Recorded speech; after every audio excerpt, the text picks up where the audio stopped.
of Nana Efia-Kobi-Sewa Mpem II, and the event was almost mad when some supporters of these various parties were engaged in that incident. And I do have William Evanson Kum there in the Ashanti region to give us some updates on that very situation. Over to you, Evans.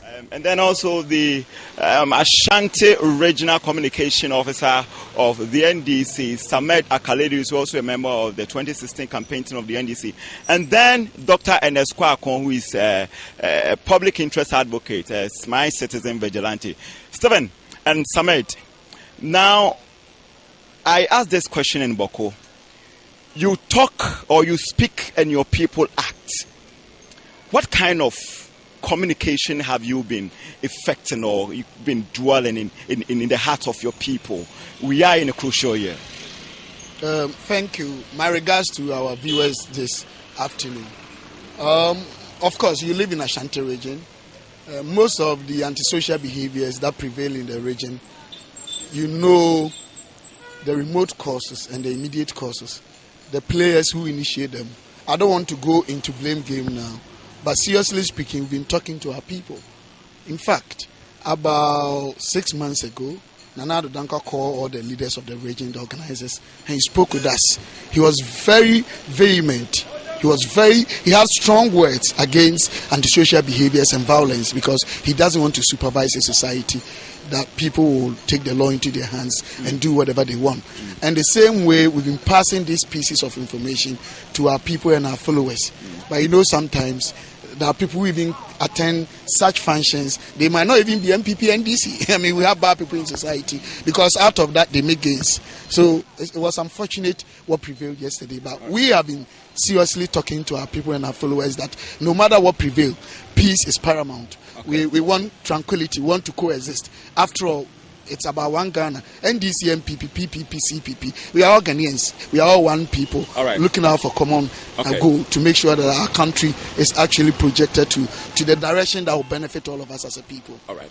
Now, Samed, yes. Do you educate your people on policies or you educate them on political chubui where they descend on personalities? Well, I think that for us, if you have monitored our campaign and communication strategy, it has had to communicate effectively the performances of John Dramani Mahama, the unprecedented infrastructure development, social amenities and social infrastructure and architecture President John Dramani Mahama has provided to the good people of this country, and especially in Ashanti region. I mean, we are talking about 13 community days senior high school. We are talking about 6 hospitals, including military hospitals. So point is that that is the focal point.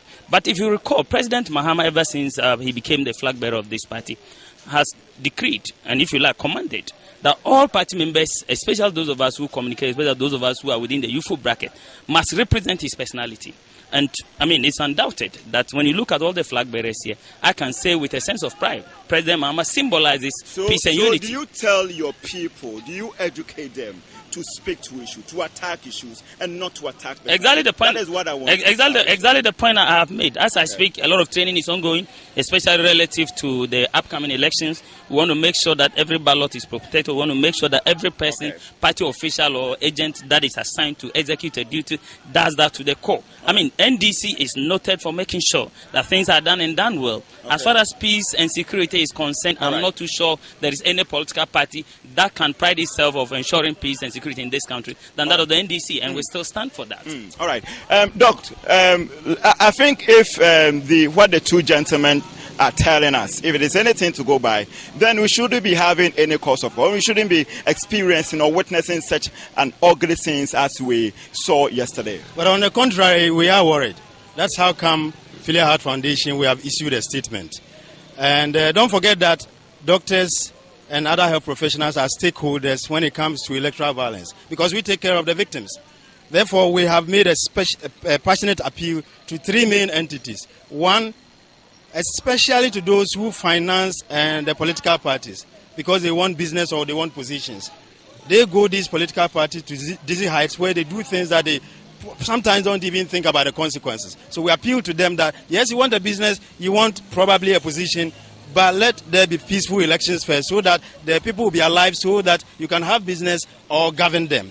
The second group of people that we appeal to are the security agencies. You see, once they are fair and there's a level playing field for all the parties to exercise their democratic right, there will be peace. Especially if they act swiftly to bring people to book according to law. Then nobody will be tempted to misbehave. The third group are the youth, the young people, who are usually the agents that are used to perpetuate electoral violence. Okay. I think it's needless. Right. They should be ashamed. Okay. I'm giving them a direct message to the young people and the youth. Listen, you have pressing issues to decide on this election. Okay. Unemployment is an issue. Okay. Aspiration for you to be hopeful towards society is an issue. Exactly. Go and vote on those issues. Exactly. And don't get 50 cedis or 100 cedis so that when you die, you can't enjoy that money. All right, thank you the so politicians. Much. All right, thank you so much. So we've been coming to you live from Asawase constituency. My name is William Ibansi. Can we go back to studios and join Wendy Live for more on Midday Live?